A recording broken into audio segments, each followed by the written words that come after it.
Allez, c'est parti. Du coup, qui je suis?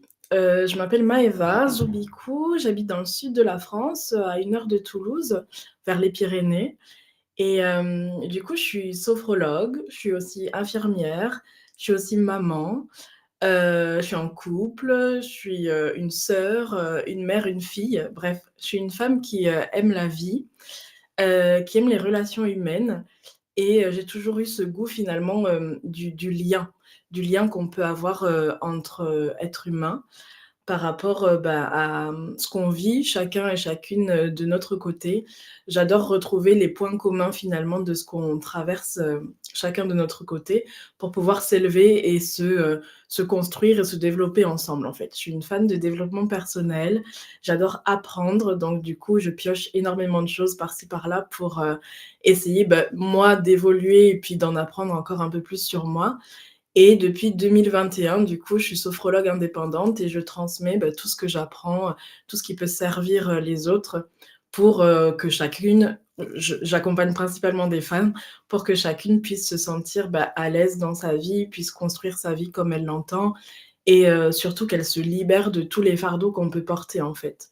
Parce que je trouve, j'ai remarqué depuis, voilà, quelques années maintenant que, bien souvent, on n'est pas libre intérieurement.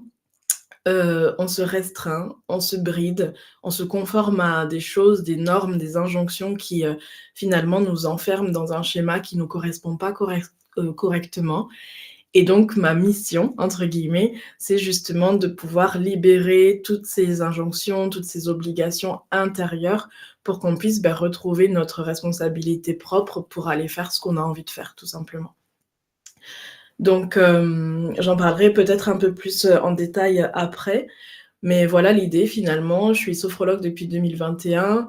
J'exerce aussi comme infirmière à nouveau là depuis cette année, en psychiatrie parce que encore une fois ça nourrit, mon besoin d'apprendre et d'en connaître un peu plus sur, l'humain et mon besoin d'aider tout simplement parce que j'adore ça. Donc l'afro-sophro, la méthode que j'ai créée, c'est né, à l'été 2025 là, donc c'est tout nouveau et c'est en fait, une réunion de tout ce qui fait partie de moi. Donc il y a le côté ancrage qui, fait partie de mes racines parce que je suis antillaise, je suis originaire de la Martinique et donc je sais que dans mon ADN, dans mes racines, il y a ce côté ancré très profondément dans la terre, ce côté, en place, solide et équilibré, où je suis très calme, je suis très posée et cetera et puis, il y a aussi, une part de moi que j'acceptais pas encore énormément, jusque-là, qui est ce côté un peu spirituel, connecté. Donc c'est pour ça que je dis que l'afro-sophro, c'est, la méthode qui réunit, en fait, les racines et les étoiles. Donc c'est, le logo, c'est représenté par un arbre, donc avec les racines et puis l'étoile qui jaillit. Donc finalement, c'est une méthode qui nous permet de rassembler tout ce qu'on a pu peut-être renier un petit peu de nous-mêmes, toutes les parts de nous-mêmes, les accepter, les voir et progressivement, in fine, les aimer, en fait. Donc moi, en étant antillaise, mais née en métropole, il y a plein de choses, des Antillais que je reniais, que je critiquais, qui me correspondaient pas complètement et que j'assumais pas complètement et donc petit à petit, j'ai fait la paix avec ça et oui, je reconnais que, j'adore danser, j'adore, être qui je suis, j'adore, voilà, avoir le sourire, être dans une énergie positive et donc je fais la paix avec cette partie-là. Je fais la paix avec le fait que, oui, je suis connectée spirituellement, j'ai une foi qui est inébranlable, c'est vraiment mon leitmotiv pour, ma vie finalement et donc le fait d'assumer tout ça, finalement ça a donné l'opportunité aux autres de faire pareil. Alors pour faire de l'afro-sophro, on n'est pas du tout obligé d'avoir des racines, afro-descendantes, au contraire. C'est vraiment l'idée d'aller piocher tout ce qui était dans notre boue, hein, j'ai envie de l'appeler, tout ce qui était de nos souffrances, nos traumas, nos difficultés, les choses qu'on reniait en fait de nous-mêmes, pour venir progressivement les voir et puis se relever comme ça avec dignité et retrouver, la puissance féminine qu'on a chacune, à l'intérieur de nous et se rendre compte qu'en fait, quand on rassemble toutes les parties de nous-mêmes, c'est là qu'on est hyper puissante parce que, on s'assume pleinement et donc on a moins peur du regard des autres, on peut vivre notre vie comme on l'entend, on peut, même parfois être dans une opposition aux opinions des autres parce qu'intérieurement c'est solide, c'est ancré et c'est une confiance qu'on a en fait renforcée au fur et à mesure. Donc voilà un peu l'idée. Par rapport à ma vision, quand j'ai réfléchi à ce projet, quand je me suis projetée, voilà, sur le long terme, j'imaginais en fait, un défilé comme une fashion week où toutes les personnes qui auraient pratiqué l'afro-sophro auraient fait ce travail intérieur de libération, des mémoires, des difficultés passées. Hem, J'imagine en fait que toutes ces femmes, elles aient vraiment une grande confiance en elles, qu'elles puissent, s'assumer telles qu'elles sont, s'autoriser à briller et à, ouais, être vraiment, positionnées, affirmées comme je les vois comme ça et donc du coup, j'imaginais un défilé où, il y aurait effectivement du public, donc on se confronterait à la peur du regard de l'autre et on pourrait s'amuser parce qu'effectivement, même si, on est des adultes, ben, on peut aussi jouer, s'amuser, rire, et puis, ouais, faire réveiller un petit peu l'enfant intérieur qui est à l'intérieur de nous et du coup, pourquoi pas utiliser, des tenues qu'on ne porte pas forcément au quotidien, pour exagérer au maximum notre personnalité. L'afro-sophro s'inspire aussi du voguing. Je ne sais pas si vous en avez déjà entendu parler. C'est né aux États-Unis dans les années 60 peut-être si je me trompe pas. Ça s'écrit comment ce terme? Voguing, Voguing. C'est une forme de danse, voguing.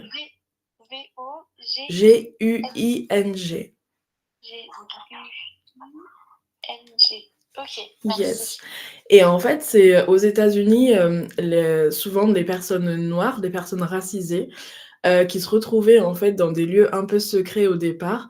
Souvent, c'était des queers, des homosexuels, des personnes qui, étaient pas forcément acceptées de la société, qui se retrouvaient en fait, il y a aussi des transgenres, des personnes, voilà, des drag queens et cetera, qui pouvaient venir performer et donc montrer, exprimer finalement avec des mouvements, avec des gestes, avec une danse, leurs souffrances, les difficultés du quotidien, ce qu'ils pouvaient, rencontrer finalement, tous les jours, et le transformer en art, en fait. Donc ça, j'adore ce concept-là et l'afro-sophro, c'est aussi un moyen d'exprimer, d'expression de soi, d'exprimer qui nous sommes, d'utiliser les mouvements pour justement, expliquer ce qu'on est en train de vivre, ce qu'on est en train de traverser et donc voilà pourquoi, si vous vous renseignez un peu sur le voguing, vous allez retrouver des similitudes avec l'afro-sophro. C'est beau, hein? J'ai fait une petite pause là, quand vous êtes en train de parler, puis j'ai regardé Ouais. rapidement et je trouve ça beau, waouh! Ouais, ouais, ouais, ouais et il y a des Waouh, mouvements génial! qui ont une définition quoi, quelque part. Si, Ouais, une personne a refait son nez, il peut faire un mouvement comme ça. Regarde comme j'ai refait ouais, mes seins et cetera et c'est vraiment, ouais. pour moi s'assumer, au maximum et se foutre des autres finalement, à dire: «Voilà qui je suis» quoi, avec, Ouais, ouais, fierté et dignité. ouais. Ah, c'est beau, c'est beau. Voilà. Donc Quelle finalement, grâce, hein! en quoi ça peut vous concerner vous, là, dans cette réunion aujourd'hui? C'est déjà pour ressentir un petit peu ce que j'ai envie de vous transmettre. Voilà, d'où ça vient en fait, pour comprendre les origines et puis aussi, pour voir si ça, vous appelle, si ça réveille quelque chose en vous, si tout de suite vous vous dites, «Ah ouais, effectivement, il y a des parts de moi que j'assume pas encore». Il y aurait un petit chemin à faire visiblement pour pouvoir, m'accepter entièrement comme je suis et puis, me confronter au regard des autres et puis y aller, m'aimer entièrement et réunir toutes les parts de moi, quoi. C'est ça l'idée. Donc je vous ai parlé du projet, je vous ai parlé de l'Afro-Sophro et donc dans le repère des lionnes, dans ce groupe WhatsApp, j'y invite toutes les personnes qui ont soit vécu une séance avec moi, j'appelle ça les soirées afro-sophro parce que du coup c'est 18h à 20h.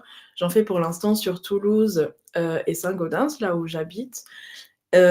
J'espère en faire dans d'autres villes, pourquoi pas dans toute la France, dans les pays francophones, mais bon ça c'est vraiment sur le long terme, n'est-ce pas?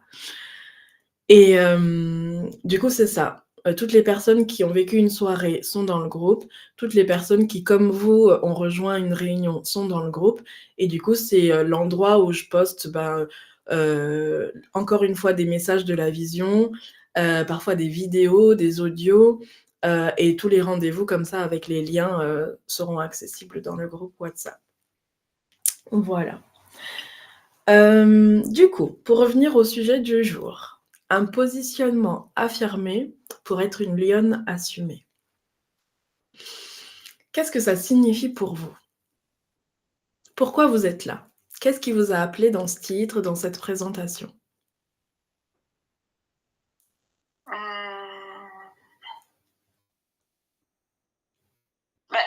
Moi, ce qui m'a attirée, c'est le côté créatif. Moi, je suis très... je me considère comme créative. C'est le concept afro-sophro. Ouais. J'aime bien. Je me suis dit, et tout, c'est innovant, j'ai jamais entendu ça.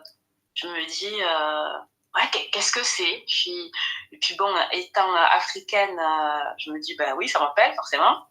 Sophro, ma tante, elle est sophrologue, donc j'ai fait pas mal d'ateliers de sophro. Donc je me suis dit, waouh, le mélange, ça doit être sympa. En fait, voilà, c'est ça qui m'a attirée. Et le côté créatif, le côté créatif. Ok, super. Ouais, effectivement.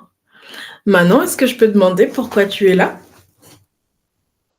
Oui. Alors moi, ce qui m'a intéressée, c'est pas le côté afrosophrologie, parce que je connais pas du tout. Moi, ce que j'avais pu comprendre, en tout cas dans la description de l'activité, c'est vraiment le côté confiance en soi. Et c'est vrai que c'est quelque chose qui m'intrigue et en même temps c'est quelque chose qui m'intrigue et en même temps c'est vrai que j'ai un travail que je dois faire au quotidien parce que il y a certaines situations dans tous les aspects de la vie, que ça soit au travail ou dans la vie de tous les jours ou même dans les interactions que je peux avoir avec les autres. C'est vrai que y a eu beaucoup de moments où j'ai eu un manque de confiance en moi. Où je n'ai pas osé faire certaines choses par peur du regard des autres, forcément. Et c'est vrai que j'ai trouvé ça plutôt intéressant et je me suis dit pourquoi pas, justement, vu que je ne connais pas du tout la sophrologie, je sais pas du tout, je connaissais pas du tout le terme afrosophrologie, j'ai pas fait de recherche dessus, honnêtement. Je me suis juste laissée porter et je me suis dit pourquoi pas, peut-être que j'ai peut-être pas les clés ou les outils ou la méthode tout simplement et peut-être que justement le fait de passer par là ça va me permettre de renforcer ma confiance en soi, d'avoir une très bonne estime de moi-même parce que je l'ai à certains moments mais à d'autres moments non forcément. Et surtout le fait le côté aussi avec Lyon assumé, c'est aussi en plus de la confiance en soi, c'est aussi avoir une certaine puissance également, donc de se dire que on est libre, indépendante, on a peur de rien. C'est vrai que c'est quelque chose qu'en tant que personne, on a beaucoup de mal parce qu'on est souvent tourné vers les autres, on a toujours besoin de la validation des autres aussi. Et on passe pas forcément à soi et c'est pour ça que du coup ça m'avait intriguée et je me suis dit pourquoi pas tenter l'expérience et rejoindre la réunion. Yes, tu es au bon endroit Manon. Voilà, j'essaie d'être synthétique. Yes, je te comprends complètement. Ça me donne envie de vous dire une chose. Je suis passée par là. C'est pas parce qu'aujourd'hui j'ai la confiance de proposer une réunion, j'ai des choses à transmettre, j'ai des choses à dire, que j'ai toujours confiance en moi. C'est faux. J'ai pas la science infuse et j'ai pas la vérité. Je vous transmets ma vérité pour que ça vous serve. Voilà. Mais effectivement, la confiance en soi, l'estime de soi, c'est variable. C'est ce qui fait qu'on est vivante. À certains moments, dans certains domaines, on va se sentir hyper assumée, hyper confiante parce qu'on maîtrise. Mais à d'autres moments, quand les émotions sont peut-être un petit peu plus dans cette sensibilité, dans cette vulnérabilité, oui, ça peut, la confiance en soi, elle peut prendre un coup et voilà, c'est pas linéaire, c'est vraiment vivant et variable. Ouais. Ok. Donc du coup, un positionnement affirmé, selon moi, c'est être capable de dire oui, être capable de dire non. La confiance en soi, la définition, c'est, croire en ses capacités à réaliser quelque chose ou à être quelqu'un.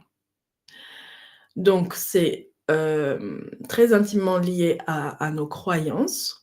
Je ne sais pas si ça vous parle cette notion-là, mais on a tous plus ou moins des croyances limitantes, des croyances, sur n'importe quel sujet d'ailleurs, hein, en fonction de notre vécu, en fonction de, notre éducation, de là où on vient, des personnes qu'on côtoie, de notre environnement.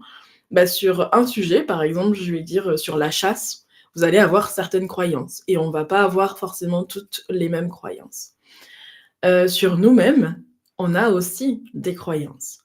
Je ne suis pas capable de courir plus d'1 heure, en footing, par exemple. C'est ma croyance par rapport à mon vécu, par rapport à mon expérience, et justement à la confiance, ma croyance sur ma capacité à réaliser cette chose. Donc ça, c'est vraiment transposable à tous les sujets. Donc dire: «J'ai pas confiance en moi», en soi, c'est un peu un non-sens parce que c'est pas précis, c'est pas, vis-à-vis d'un sujet en particulier. Excusez-moi, j'ai juste besoin de brancher mon ordinateur. Hop.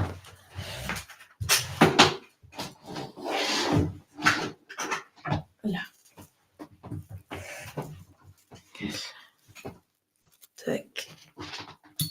Et tac. Donc déjà, pour éviter de s'auto-saboter ou de se mettre déjà des bâtons dans les roues, soyons précises. Est-ce que j'ai confiance en moi à parler en public? Oui, non. À quel moment? Oui, non. Avec qui? Avec combien de personnes? C'est ça les choses. Plus on va être précise, en fait, plus on va pouvoir affiner dans quel contexte on est à l'aise, dans quel contexte on l'est moins. Et c'est forcément en lien avec notre rapport aux autres. Nous, avec nous-mêmes, ça peut aller très bien. Moi, quand je suis seule chez moi, j'ai aucun souci avec moi-même, je me sens bien, je peux me regarder devant le miroir, OK. À partir du moment où il y a 1 personne, 2 personnes et un peu plus, c'est là que ça va nous challenger de plus en plus et puis, faire un zénith, ou, monter sur scène, faire une conférence, c'est pas la même que, parler en visio devant 2 personnes. On est d'accord? Donc voilà où vous pouvez, peut-être, écrire sur, là où vous êtes à l'aise et puis progressivement ouvrir votre zone de confort pour savoir à quel moment ça me challenge et jusqu'où est-ce que je peux aller? C'est ça. À partir de là, je vais très souvent, si vous revenez dans les prochaines réunions, vous relier à votre corps. Parce que dans, notre quotidien actuel, notre société actuelle, on est très souvent coupé de notre corps. On est très dans la tête, on est très mental. Alors, je planifie ma journée, je fais ci, je fais ça, il faudra que je fasse ci et on est constamment enfermé dans nos pensées. Là aussi, c'est dans la zone du mental, on est enfermé, on n'est pas complètement libre parce que justement, on est déconnecté de notre corps. Il y a constamment quelque chose à penser, quelque chose à planifier, que ce soit penser au passé, penser au futur. On est rarement dans le moment présent, dans l'instant et dans notre corps. C'est comme si en fait il y avait une scission ici, on n'est que dans notre tête, mais le reste du corps, il est en pilote automatique et puis il nous permet de survivre en fait, hein, c'est ça. Donc ouais, avec moi on parle énormément du corps et je vous demande comment vous vous sentez? Quels sont vos ressentis, vos sensations? Comment vous respirez? Est-ce que là, par exemple, vous sentez que vous êtes bien installé? Est-ce qu'au niveau des épaules, elles sont détendues? Au niveau du dos, est-ce que vous avez des douleurs? C'est important d'en avoir conscience. Parce qu'en modifiant notre confort physique, on modifie notre confort mental. Ça paraît simple, ça paraît vraiment hyper logique, mais on l'oublie assez souvent. Donc plus vous allez respirer calmement, plus vous allez prendre conscience de votre posture, vous mettre à l'aise. Tiens, là, je me rends compte que j'ai un peu trop chaud. J'enlève ma veste. Je me rends compte que j'ai les mâchoires un petit peu serrées. Je me rends compte que j'ai mal au cou. Je prends le temps de me détendre. Et là, c'est beaucoup plus aisé pour entrer en communication. C'est beaucoup plus aisé pour penser. Il y a moins de pensée parce que mon corps est fluide, mon corps est à l'aise. Et puis si vous remarquez, j'ai abaissé un petit peu le rythme de ma voix, le volume. Et c'est beaucoup plus confortable comme ça. Ok. Donc voilà où on en est. Quand on est confiant, quand on s'affirme, quand on a un positionnement qui est juste, on est déjà super bien dans notre corps. Les femmes qui ont énormément de succès, généralement, vous ne les voyez pas agitées comme ça, courir dans tous les sens. Voilà. C'est des femmes qui sont posées, qui savent ce qu'elles disent, qui prennent le temps de dire ce qu'elles disent parce que ça a de l'importance. En lien avec l'estime de soi, elles reconnaissent leurs valeurs. Et donc, quelque part, les personnes qui n'ont pas envie, pas le temps de prendre le temps de les écouter, eh ben, les personnes passent leur chemin. Ces femmes qui sont assumées, qui sont confiantes, elles connaissent très bien la valeur de ce qu'elles disent. Donc, elles peuvent se permettre de prendre le temps. Et qu'importe si on les écoute ou si on les écoute pas. Vous voyez un peu l'idée ? Donc, elles sont bien dans leur corps. Elles prennent leur temps. Elles sont sûres d'elles parce qu'elles connaissent leurs valeurs. Ok. J'ai, depuis ces quelques années que j'accompagne des personnes en individuel principalement, découpé un petit peu ma méthode en plusieurs étapes. Et je trouve que c'est génial parce que c'est transposable à plein de situations. Quand vous avez un problème sur un sujet particulier et que vous avez envie de le résoudre, il y a selon moi plusieurs étapes. Il y en a 7. Donc je vais vous faire ce cadeau de vous les transmettre. Si vous voulez, vous pouvez les noter ou vous regarderez en replay, je le mettrai dans le groupe. Mais du coup, c'est hyper efficace parce que finalement, c'est comme si vous balayiez en fait toute la zone de ce problème pour réussir à le solutionner. Donc la première étape, c'est de savoir où est-ce que vous en êtes. Si on prend la confiance en soi...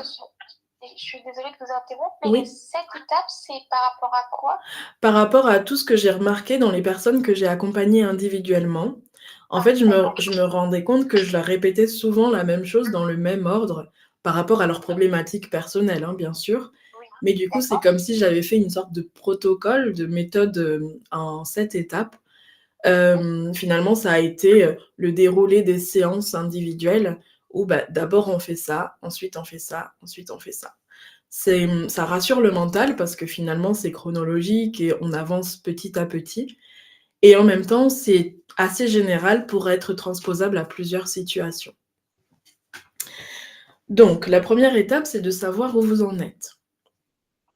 Si on prend la confiance en soi, comme je vous le disais tout à l'heure, effectivement, il y a plusieurs domaines d'activité, il y a plusieurs contextes. Donc, l'idée, c'est d'aller dans le détail de la situation où vous avez confiance, où vous avez un peu moins confiance en vous. Donc, j'aime bien écrire, en fait, parce que ça permet déjà de prendre un peu de recul par rapport à la situation, de poser les choses, de faire un peu le tri dans vos pensées, parce que dire « j'ai pas confiance en moi », c'est trop général et c'est pas assez précis selon moi. Donc, poser les choses dans le détail, déjà, ça vous aide à éclaircir la situation. Si je prends un autre exemple, j'ai envie de rencontrer l'amour, rencontrer l'homme de ma vie.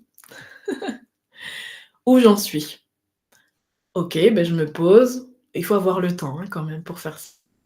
Je regarde les relations que j'ai traversées, le rapport à moi-même, les personnes qui sont dans mon entourage qui me plaisent, de quelle façon est-ce que je pourrais rencontrer quelqu'un. C'est l'état des lieux, en fait, où j'en suis. Le plus objectivement possible pour savoir, voilà la situation. La deuxième étape, c'est savoir ce que vous voulez. Et ça, c'est pas forcément aisé pour tout le monde, parce que parfois on fantasme les choses, on le voit, voilà, de façon éparse un petit peu, voilà, comme un rêve. Moi, j'adore les rêves, je vous accompagne à réaliser vos rêves. Mais un rêve qui n'est pas précis, c'est pareil, bah, on sait pas trop comment ça va se réaliser, on sait pas trop. Oui, j'aimerais ça, mais et en fait, moins c'est précis, plus c'est éloigné de vous-même, finalement. Rencontrer l'amour, oui, mais tu veux qui? Tu veux un homme comment? Et dans quel contexte est-ce que tu voudrais le rencontrer? Et comment est-ce que, tu voudrais construire cette relation? Est-ce que tu veux quelqu'un qui habite chez toi? Est-ce que tu voilà. Aller dans le détail de ce que vous voulez, ça vous aide aussi à vous donner une direction. Et du coup, on y revient au positionnement affirmé. Vous êtes capable de dire oui, capable de dire non. Savoir ce que vous voulez, savoir ce que vous voulez pas. Et ça paraît hyper simple, mais en fait, peu de personnes le font réellement, dans le détail.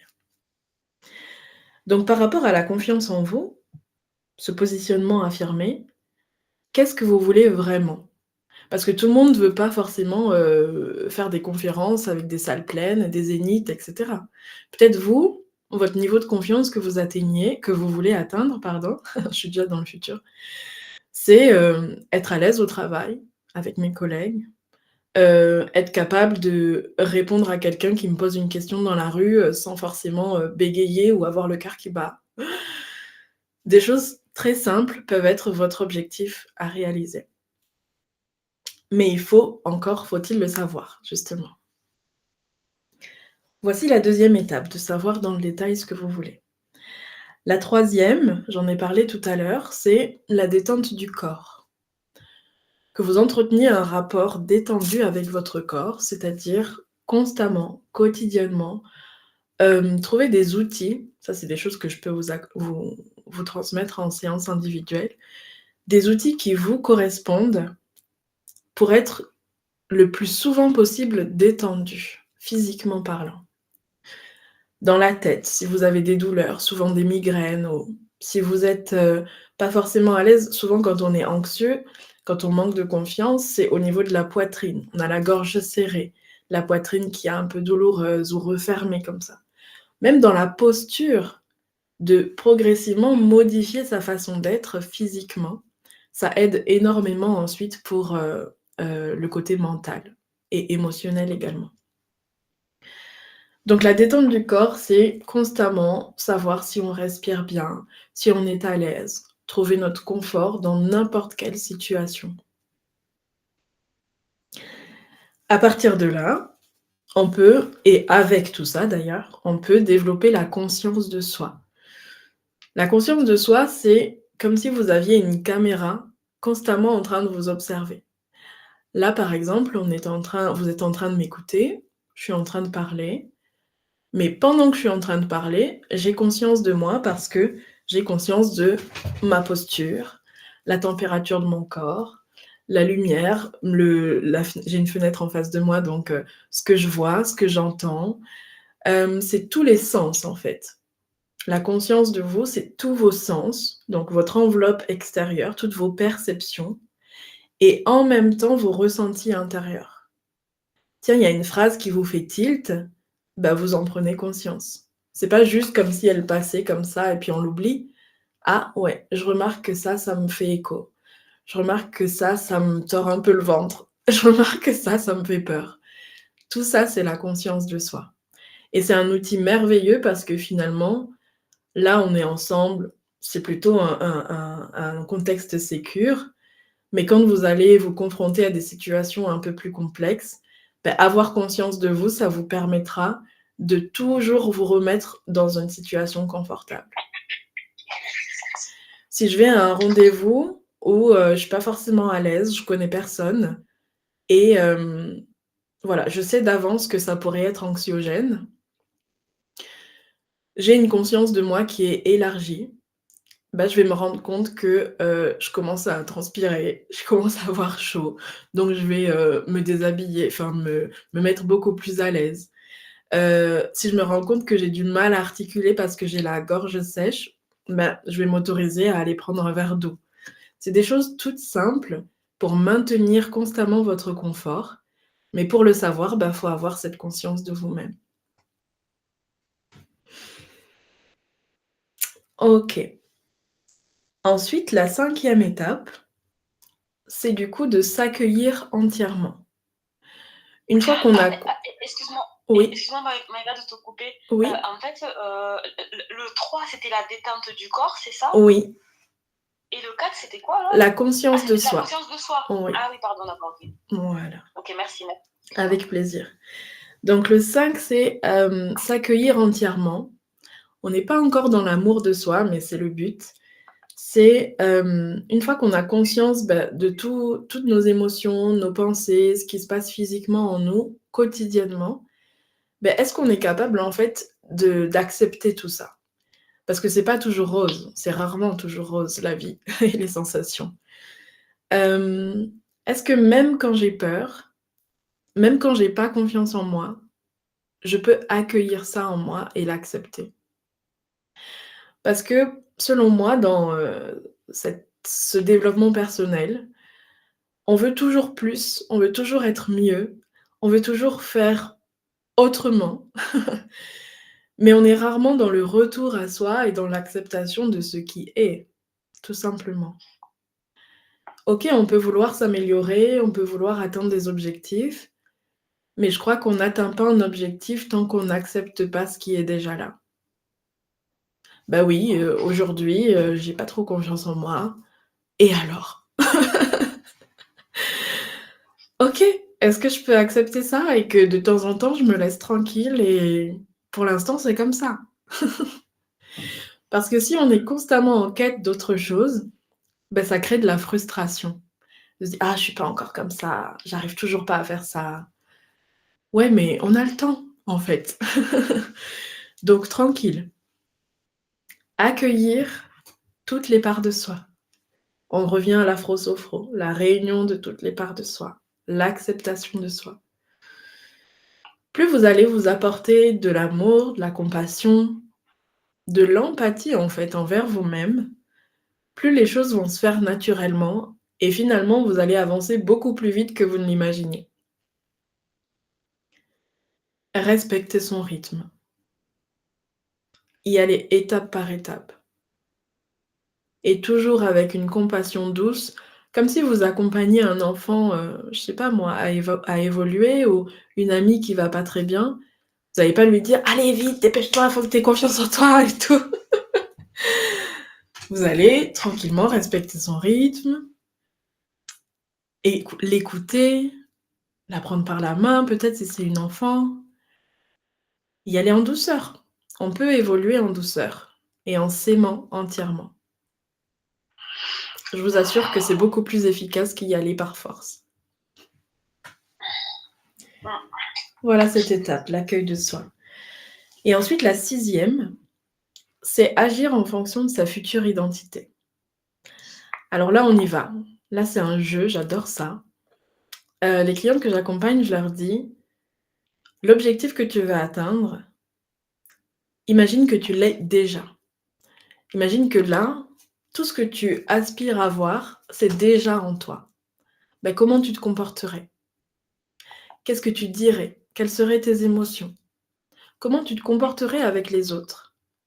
Est-ce Excuse-moi, Oui. Maëva, je suis obligée Oui, il y a pas de souci. Je suis désolée de vous interrompre, mais en fait, je m'interroge, comment ça, l'objectif qu'on souhaite atteindre, on l'a déjà en soi?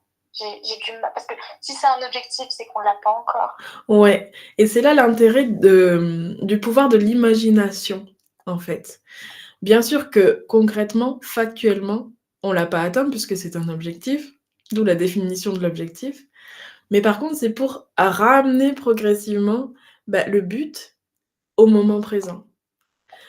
Alors, grâce à l'imagination, comment est-ce que je me comporterais si j'y arrivais?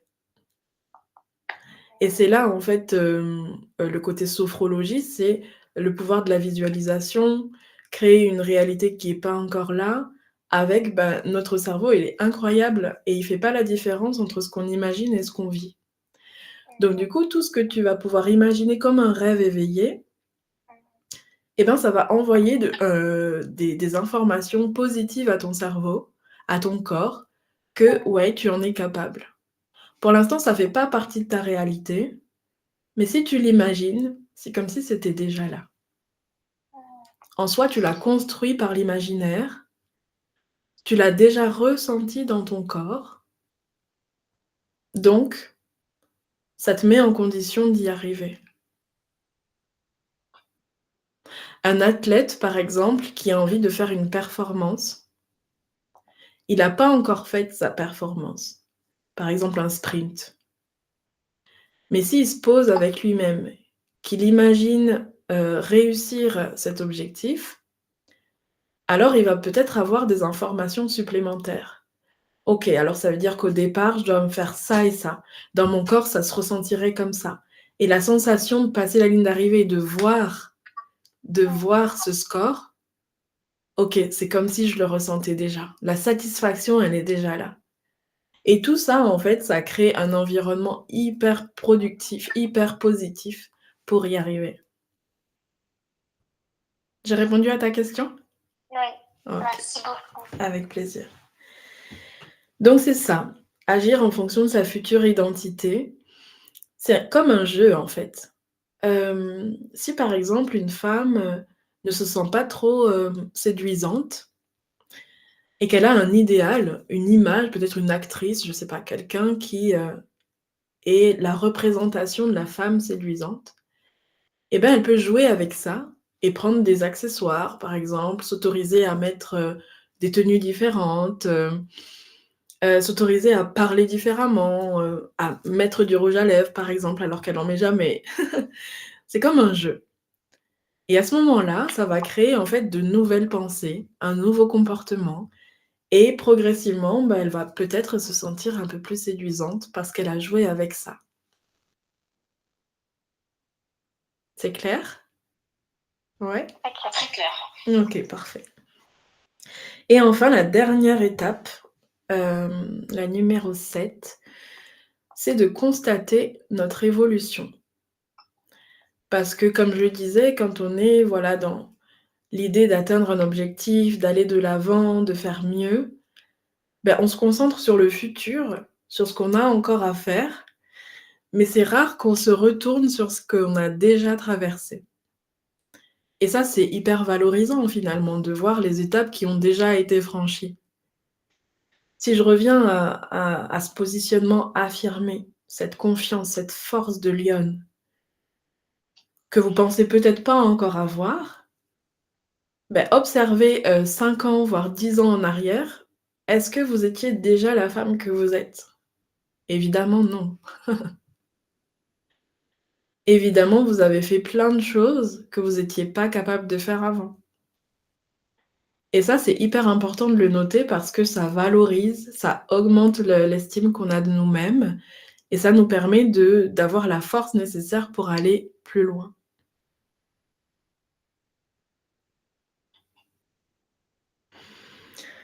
Donc voilà, qu'importe le rythme, qu'importe le temps que ça peut prendre, qu'importe le temps que ça peut prendre, je trouve que ces 7 étapes, elles sont hyper bénéfiques pour, quelque chose qu'on a envie de traverser, un changement qu'on a envie de voir dans notre vie. Est-ce que de là, vous avez des questions? Des choses des réactions, je sais pas, est-ce que ça vous parle? Alors, je sais pas si Manon veut partager.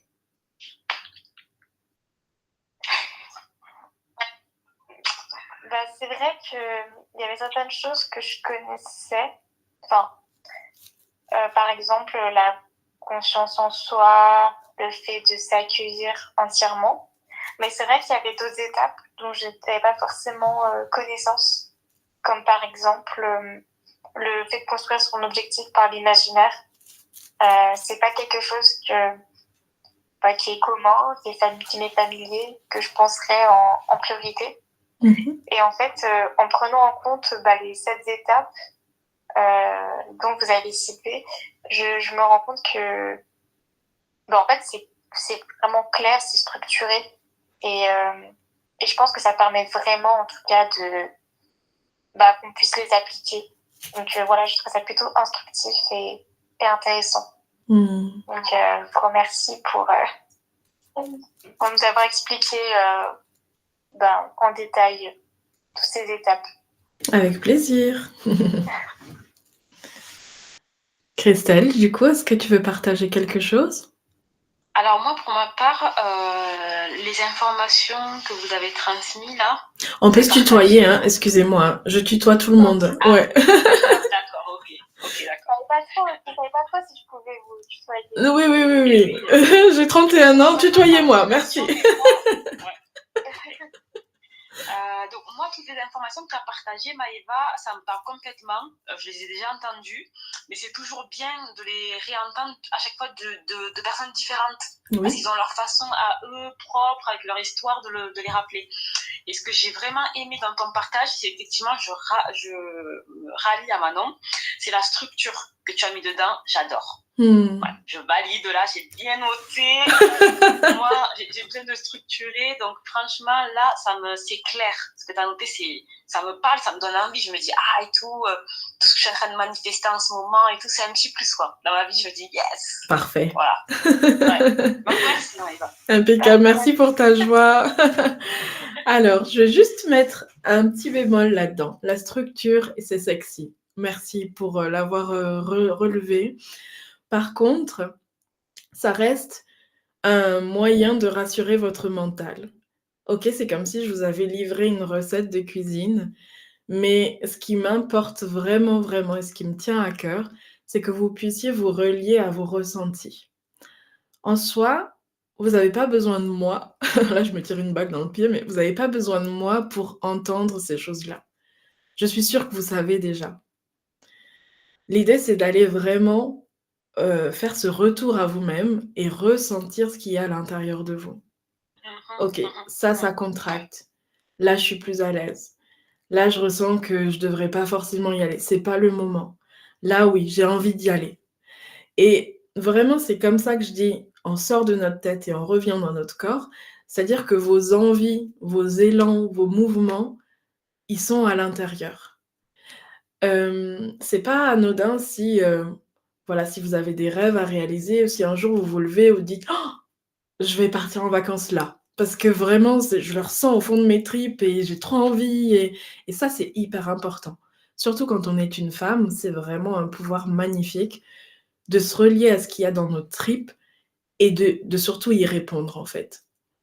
Et c'est là où j'interviens, c'est-à-dire que je vous relie à ce qu'il y a à l'intérieur de vous, je vous reconnecte à vos ressentis et surtout, je vous permets de vous dire oui, de basculer vers le parce que cette idée de: «Ah ouais, j'ai trop envie de faire ça et tout», en fait, c'est vite éteint par: «Ouais, mais je peux pas et j'ai pas les moyens et qu'est-ce qu'on va dire de moi si je fais ça?» et tout ça, c'est justement ce qui nous empêche d'être libres. Donc mon idée, c'est de faire sauter ces verrous et que vous puissiez répondre à ce qui vous appelle dans le cœur, dans le corps. OK? C'est cette énergie qui est hyper importante.